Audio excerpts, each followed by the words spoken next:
Eder, Mac Pallister. A quasi 5 anni da quella tragica estate del 2020 che ha sconvolto l'Italia intera, Daniele Mondello, marito di Viviana Parisi e padre del piccolo Gioele, non ha mai smesso di cercare risposte.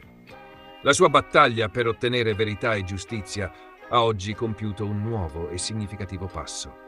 Attraverso il suo legale, l'avvocato Francesco Mazza, ha presentato una formale istanza alla Procura di Patti affinché vengano riaperte le indagini sulla morte della moglie e del figlio. Un caso che era stato archiviato nell'ottobre 2021, con la conclusione che si fosse trattato di un omicidio-suicidio. Ma per Mondello e il suo nuovo team di consulenti, quella ricostruzione ufficiale lascia ancora troppe domande senza risposta. Il dramma di Caronia. Una tragedia mai del tutto chiarita. Era il 3 agosto 2020 quando Viviana Parisi, 43 anni, musicista e madre devota, lasciò la sua casa di Venetico insieme al figlioletto Gioele, di soli 4 anni. Uscì con la scusa di andare a comprare delle scarpe a Milazzo. Da quel momento in poi, però, il suo tragitto prese una piega inspiegabile.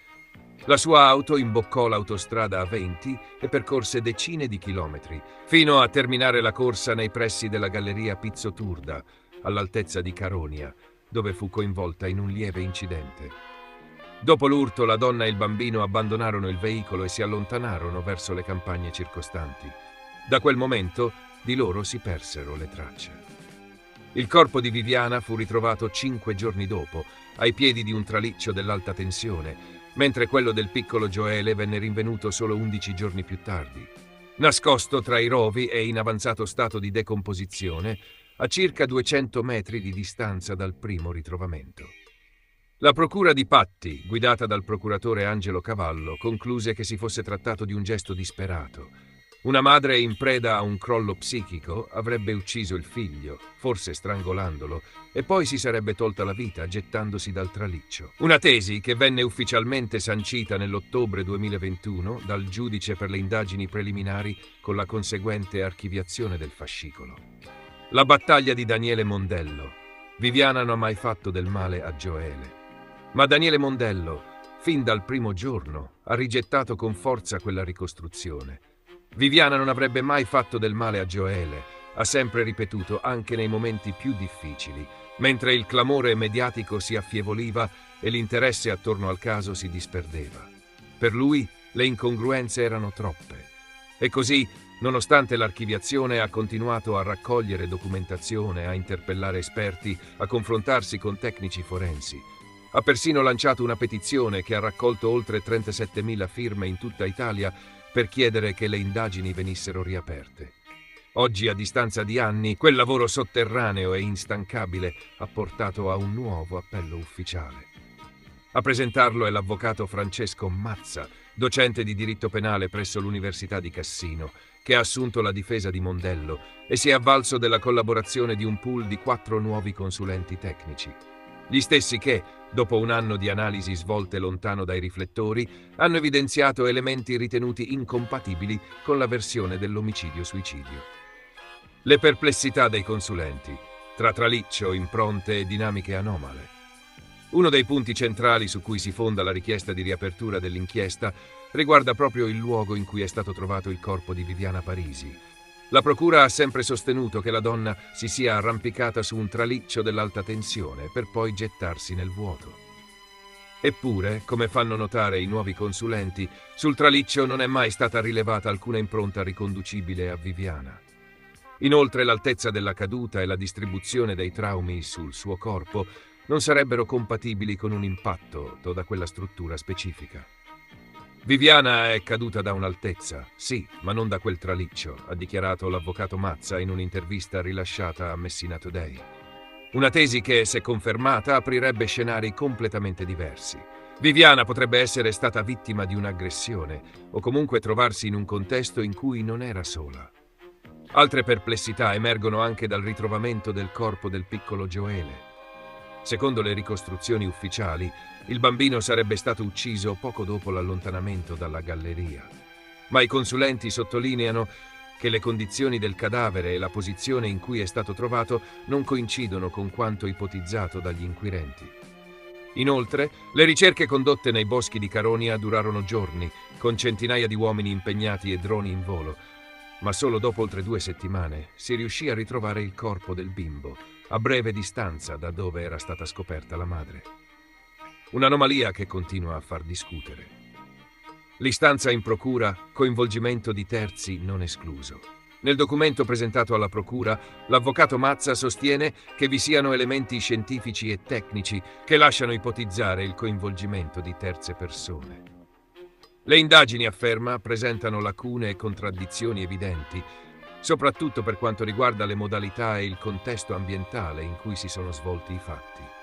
Il legale punta il dito anche contro l'approccio investigativo iniziale, giudicato troppo frettoloso nel voler chiudere il caso come un dramma familiare.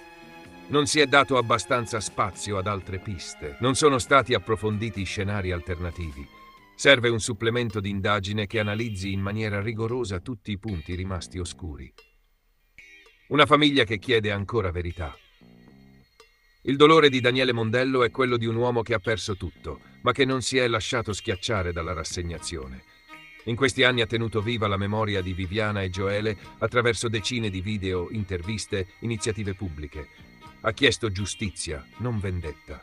Ma soprattutto ha chiesto di non chiudere troppo in fretta il sipario su una vicenda che, per molti, continua a sollevare più interrogativi che certezze. Oggi, con la nuova istanza depositata alla procura, il caso di Caronia potrebbe tornare al centro dell'attenzione giudiziaria. Se l'autorità competente valuterà sufficienti gli elementi portati dalla parte civile, le indagini potrebbero ripartire, con nuove perizie e accertamenti mai eseguiti finora. E in quel caso, forse, si potrà iniziare davvero a capire cosa sia accaduto nei boschi di Caronia durante quelle drammatiche giornate d'agosto.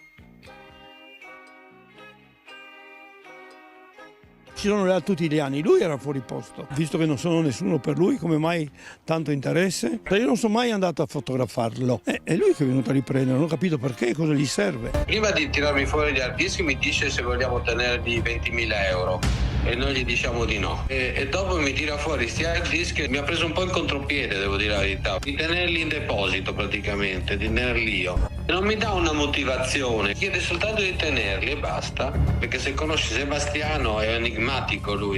Gli ho detto, ma senti, ma c'è qualcosa di compromettente? Ho detto, no, sai, sono le foto su, quelle delle ferie. Ma perché me li dai allora?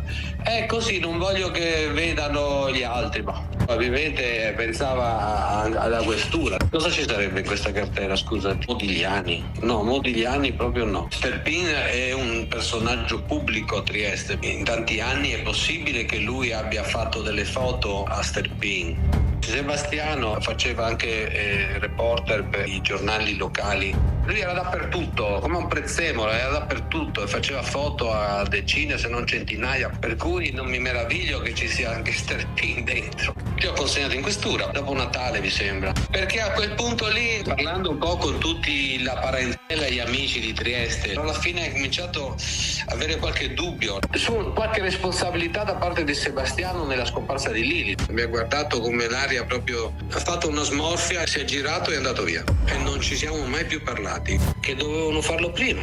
E Sebastiano o direttamente o indirettamente secondo me qualcosa sa. Ehi, non dimenticare di iscriverti a questo canale.